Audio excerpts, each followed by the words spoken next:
You've had an opportunity to look at some of the budget numbers. Let's start by your overall assessment of the vision that's been laid out by Finance Minister Sitharaman in her 9th budget. What vision? I don't think the Finance Minister has addressed any of the major challenges pointed out in the economic survey.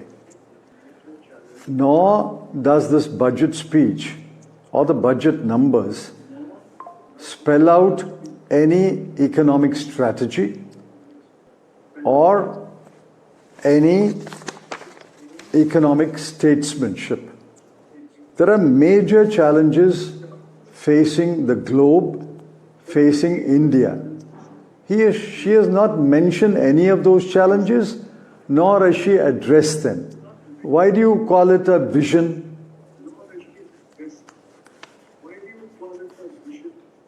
Okay, let's take a look at some of what she is trying to do. Create, for example, tax holidays for those investing in cloud services which lead to data centers. Do you think that leads to more investments being made in data centers in India? How effective is that tax holiday till 2047 likely to be, Mr. Chidambaram? Please understand the basic issue. The basic issue is not investment coming into cloud services.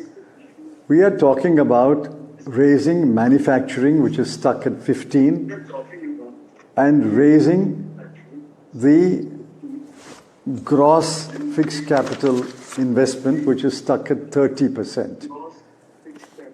FDI is stalled.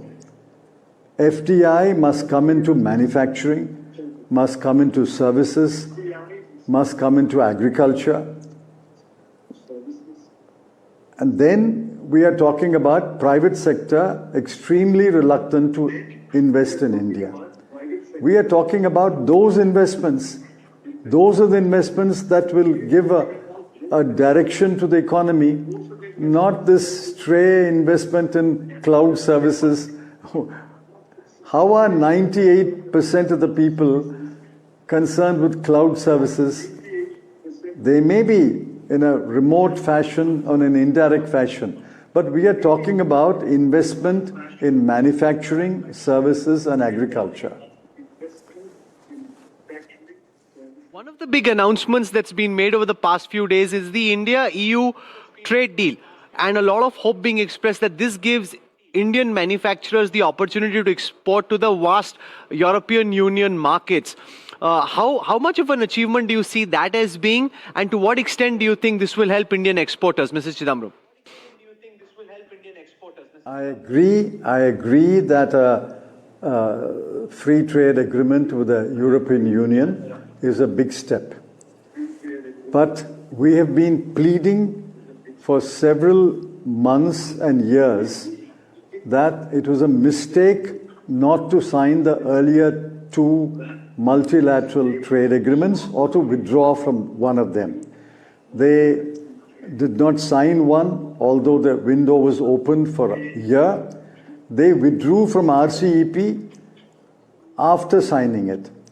So that was wrong. So I welcome the India's agreement with the European Union. But I don't agree with Mr. Piyush Goyal that it will be implemented this year.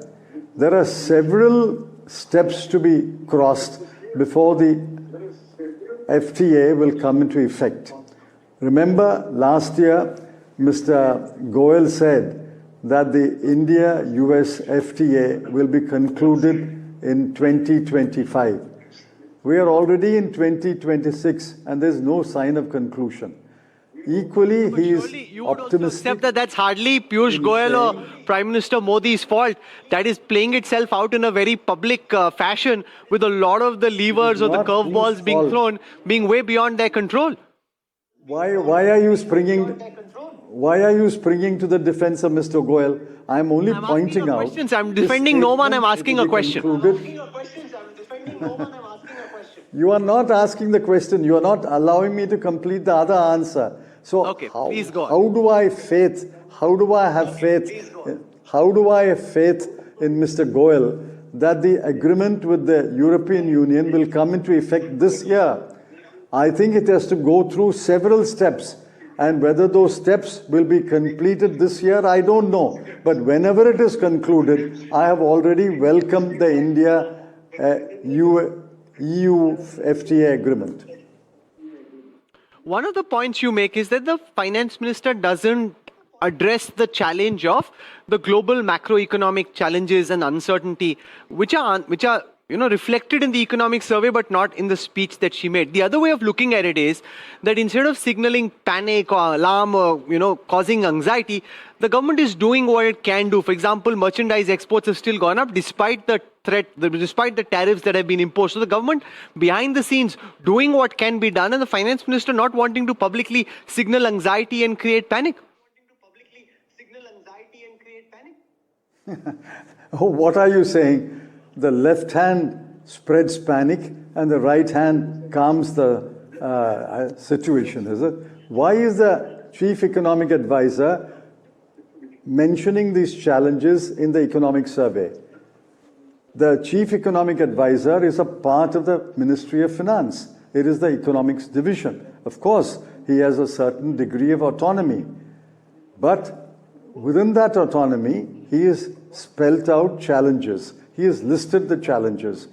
The finance minister must mention those challenges and then address them and calm the situation. She can't ignore those challenges. Those are, I've listed in my statement 10 challenges, and I orally observed in my press conference the 11th challenge. She should refer to them and address them. Addressing them is not succumbing to panic. The government's also trying hard to create a domestic manufacturing ecosystem. For example, in mobile phones, electronics, they're citing the manufacturing that's happening now, alluding to the time when you were finance minister, the UPA was in government, saying this should have been done much earlier. They're now trying to do it in semiconductors, building also a rare earth corridor, saying that this is India having to play catch up now because previous governments weren't alert, like the Chinese were in the matter of rare earths, decades going back. India is having to catch up because earlier governments didn't do this job. How do you respond to that, Mr. Chidambaram? A government 10 years later will say this government did not do its job. Don't go back to I told you so or this was your record. We are talking about a 12-year government. The past of this government is this government. The past of 2026 is 2016. Therefore, don't go back to the remote past. We are talking about a government which has been in office for 12 years. And that government admits that manufacturing is stuck at 15%.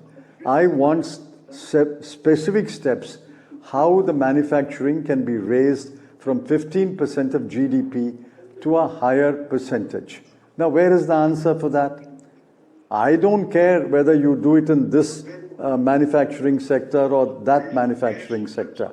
But manufacturing, no country has become prosperous and affluent without increasing its share of manufacturing to a reasonable level. But no country has become affluent with a manufacturing at 15%. Many analysts are calling this, Mr. Chidambaram, a Goldilocks period for the Indian economy. World-beating growth and low inflation. How do you reflect on the description of this period being a Goldilocks period for the economy? You got very high growth in a global context relative to what's happening in other peer economies, and you've got very low wholesale and consumer inflation. I don't believe the inflation numbers. I don't believe the growth numbers. Several commentators have criticized the numbers. We are not disagreed that there is growth. Whether the growth is 5.5% or 6% or 6.5%, it is growth. I concede that. There is growth. After all, if millions of people work on the farms, work on factories, work in small shops, the GDP will grow. Unless all of them idle and sit at home, the GDP will grow. But I don't believe that we are growing at 7%, 7.5%. or 8% and that the inflation is only less than 1% or close to 1%. I don't believe that. I ask this question. Look at household bills. Look at education costs. Look at medical care costs. Look at transportation costs. You still believe that inflation is less than 1%? I mean, why is the BJP campaigning in Tamil Nadu, carrying grocery bills to house and say, ignoring what they are saying in Delhi, why are they saying inflation is high in Tamil Nadu? How can inflation be high in Tamil Nadu and low in the rest of the country? Therefore, leave out those numbers. Direct the question to what you are doing to increase manufacturing from 15% to 18% to 20%. Number one. Number two, what are you doing to increase jobs? You say unemployment. I wrote a column on unemployment also. Are you agreeing that there is rampant unemployment? CMI data every day and every week shows youth unemployment is between 15% and 25%. And every job that is advertised, thousands and lakhs of people apply. Therefore, address those issues.